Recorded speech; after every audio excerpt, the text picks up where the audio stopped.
Olá, meu nome é Andréa Lucas. Eu trabalho na divisão de precatórios do Tribunal Regional do Trabalho da 8ª Região e vou lhe ensinar como realizar um pré-cadastro no Sistema de Gestão Eletrônica de Precatórios, GEPREC.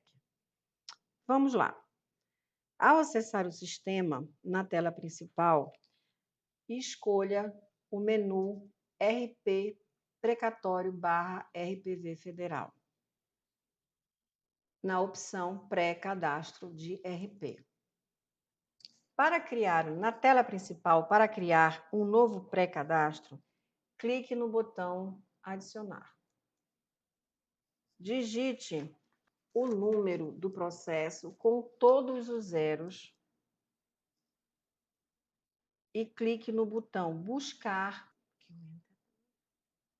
Escolha que tipo de requisição você vai trabalhar no momento, se precatório ou RPV federal. Aqui, cabe lembrar que só são processadas pelo tribunal as RPVs federais e contra as Empresa Brasileira de Correios e Telégrafos. As RPVs contra município e estado são processadas diretamente pela vara ou pelo juízo da execução. No caso, nós vamos fazer um precatório. Selecione o nome do exequente. Também é importante ressaltar que o sistema não vai permitir que você inclua outro beneficiário, porque, de acordo com a legislação, os precatórios devem ser individualizados, ou seja, se você tiver num processo 10 exequentes a receber dinheiro do Estado, ou da União, ou do município, você tem que expedir 10 precatórios individuais. O executado. Você vai abrir também a opção de escolher qual executado você vai colocar, atribuir aquele precatório. Por que essa opção de escolher? Porque às vezes você tem, no mesmo processo, você tem o Estado, o município e a União Federal como executados. Então, você pode escolher contra qual aquele precatório será dirigido. Salve. Confira os dados que foram buscados automaticamente no PJE, fazendo as necessárias retificações. É importante ressaltar aqui que as datas de referência, essas aqui, devem guardar uma sequência, ou seja, a primeira não pode ser anterior à segunda e sucessivamente. Com relação aos dados do executado, devem ser registradas informações cadastrais do ente público que foi condenado na fase de conhecimento, que agora está sendo executado. Ressalto ser importante o cadastro correto do CNPJ do referido ente público e sua esfera de atuação, pois tais dados poderão alterar, limitar o registro dos dados a serem solicitados pelo sistema lançados pelo usuário posteriormente. Dados do procurador. O registro de tais dados é opcional. Depende da necessidade do usuário. O ente devedor ou responsável pelo pagamento. Em regra geral, é o mesmo que o ente executado, mas pode acontecer de ser diferente, como, por exemplo, quando o executado é uma autarquia ou fundação estadual, o ente devedor será o Estado que a criou e não a própria autarquia. Aqui é de suma importância que o usuário determine qual a lei que ampara a expedição do precatório requisitório ou RPV, registrando a opção regime geral, se o ente não editou a própria lei, fixando limite à expedição, como lhe faculta o artigo 100, parágrafos 3º e 4º da Constituição Federal, com redação dada pela Emenda Constitucional número 62 de 2009.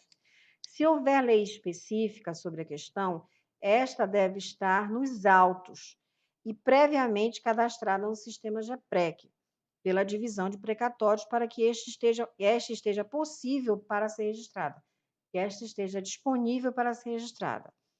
A informação aqui em comento servirá de base para outros dados. como, por exemplo, cálculos de prioridades e outras coisas. Confira os dados lançados e depois clique no botão Salvar e Continuar. O sistema mudará para a aba Beneficiários. Clique no botão Alterar, que é um lapisinho, junto ao nome do exequente, e uma janela se abrirá para incluir ou retificar os valores lançados. Registre os valores devidos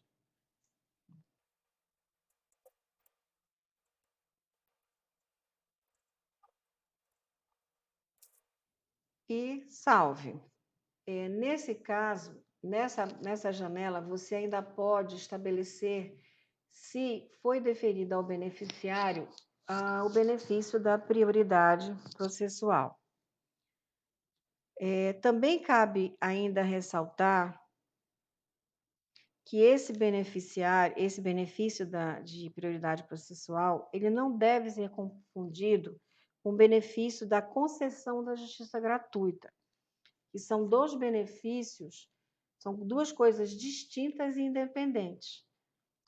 Também é importante aqui ressaltar a necessidade de separar o valor devido a título de FGTS, independentemente dessa parcela ficar ou não retida no processo para depósito posterior junto à conta vinculada do empregado, ou se ela for, por determinação judicial, liberada para o exequente. Isso é apenas uma questão de controle interno e estatístico.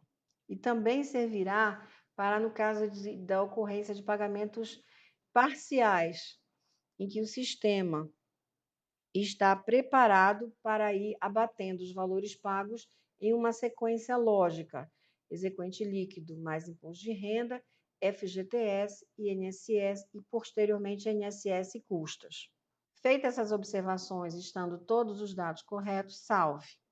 Sim, caso seja necessário o cadastro de advogado, você pode fazê-lo nesse momento, clicando no botão Novo Advogado.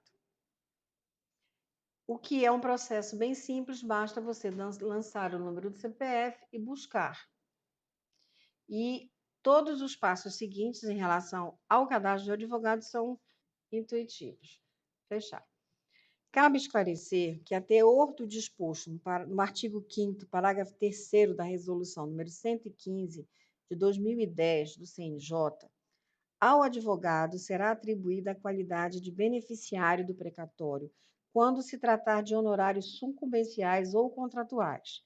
Entretanto, no caso dos honorários contratuais,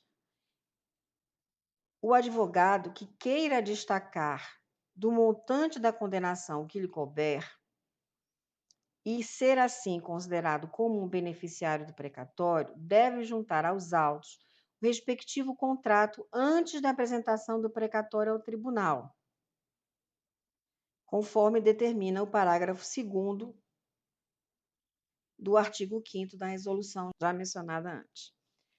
Em ambos os casos, os advogados devem ser incluídos na aba Terceiros Interessados. Para incluir um terceiro interessado, você deve clicar no botão Novo Terceiro Interessado. Você terá que escolher qual é o terceiro interessado, se os honorários advocatícios, honorários periciais ou outros. No caso, vamos incluir os honorários advocatícios. Lembrando que aqui eles vão entrar tanto os sucumbenciais quanto os contratuais. Você aqui vai lançar os dados do advogado, o número da OAB, que tipo de OAB e o valor que ele tem, e se for o caso, se for atribuído a ele imposto de renda.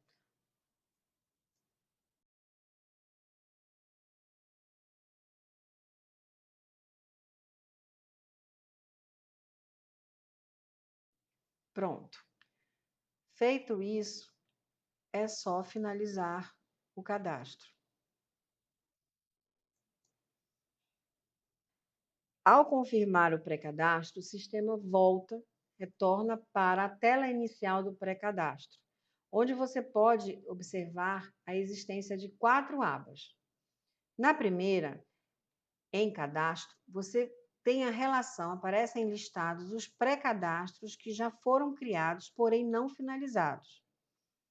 Nesse momento, nesta página, você pode localizar um pré-cadastro e verificar que o sistema vai lhe dar uma opção do texto a ser utilizado para gerar o documento chamado precatório requisitório, que deverá ser anexado no PJE. Nesse texto, aparecem todos os dados que foram lançados no pré-cadastro. Você pode utilizá-lo de duas formas: copiar o texto e copiar o texto e colar no PJE e o juiz assina, ou você pode imprimir, o juiz assina e você anexa então no PJE. Lembrando que é de suma importância que quem assina é o juiz e não o servidor de vara, porque essas informações, a prestação dessas informações que constam no precatório requisitório é uma responsabilidade do juiz, portanto, é ele que deve assinar. Feitas essas observações, e voltando para a tela principal do pré-cadastro, cabe ainda também ressaltar que em diligência, na aba em diligência, você vai encontrar todos aqueles pré-cadastros que foram remetidos para a divisão de precatórios, mas que por algum motivo ou irregularidade ou pendência foram devolvidos para a correção. Em validação, você vai encontrar os precatórios que já foram enviados para a divisão de precatório para análise. Ou seja, são aqueles precatórios em que você já incluiu o número do ID no pré-cadastro e o sistema mandou para a divisão de precatório. Na aba RP autuada, você encontra listados todos os precatórios que foram autuados como requisição de pagamento, ou RP. Após a inclusão do precatório requisitório no PJE, o número de ID que foi gerado deve ser lançado no GEPREC, nesta opção, encaminhar para validação. Lançando-se aqui o número do ID, você deve encaminhar para validação, o que fará com que o pré-cadastro seja encaminhado para a divisão de precatórios para análise e posterior deferimento ou não.